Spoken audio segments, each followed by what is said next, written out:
What is going on, guys? It's Modded Warfare here. Welcome back to another PS4 tutorial. So in this tutorial I'm going to be showing you guys how to inject a GTA mod menu, basically how to run a GTA mod menu on 5.05, because I haven't done a video on payload injecting at all for 5.05 yet, so I thought we'd do it with a Gta5 menu.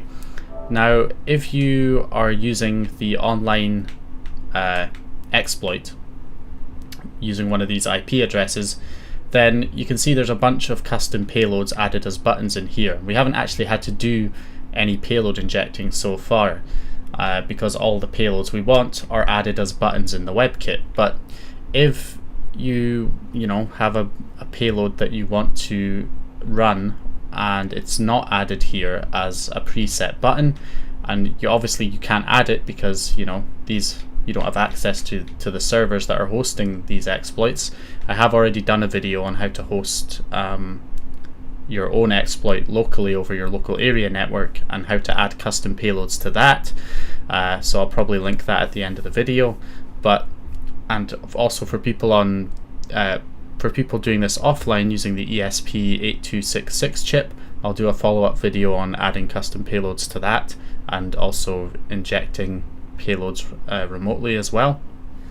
But for people doing it online like this, you don't have access to add your own payloads.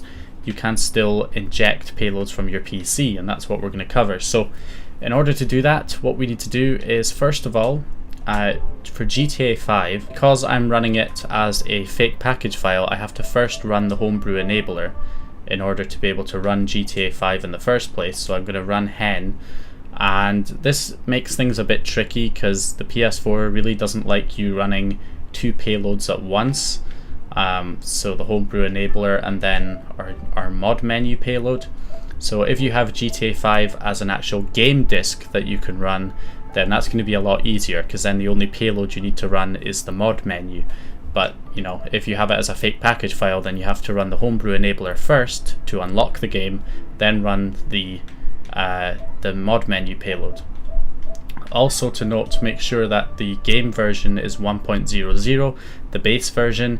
I'm not sure if the mod menus support the latest update, probably not, so make sure you're on the base version of the game with no updates installed in order for the mod menus to work. So what we're going to do is we're going to open up the internet browser and we're going to go on 5.05, but we don't have the Gta5 menu as a button that we can just select. So what we're going to do is we're going to select original, and what this does is it doesn't actually run a payload, it just says waiting for payload. So what it's doing is it's listening on a port number on your local area network. It's listening on port 9020, I believe.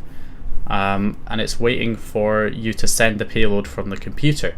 So we transfer over to the computer here, and in order to do this you're going to need the payload that you want to inject, which will be a bin file. If you're injecting it from the PC remotely, then it will be a bin file. It needs to be a bin file, not an HTML file.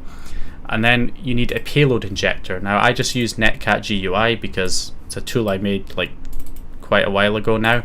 I actually made this tool for 1.76 consoles, so the port number is wrong for 5.05. You need to change it to 9020 instead of 9023.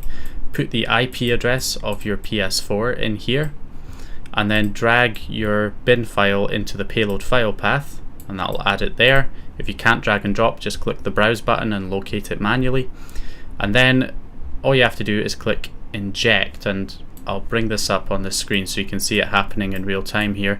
So here's it waiting for payload, and then I'm going to inject payload, and then boom, that's it injected.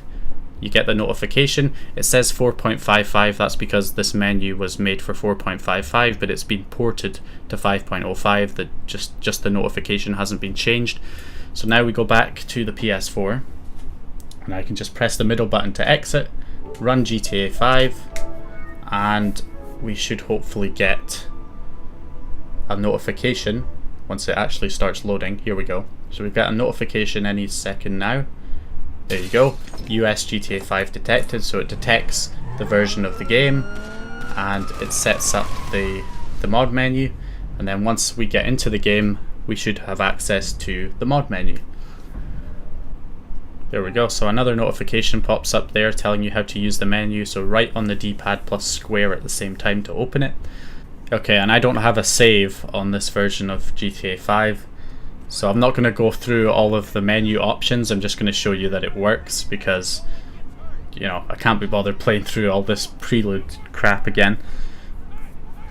Okay, so right on, was it right and square at the same time. There we go.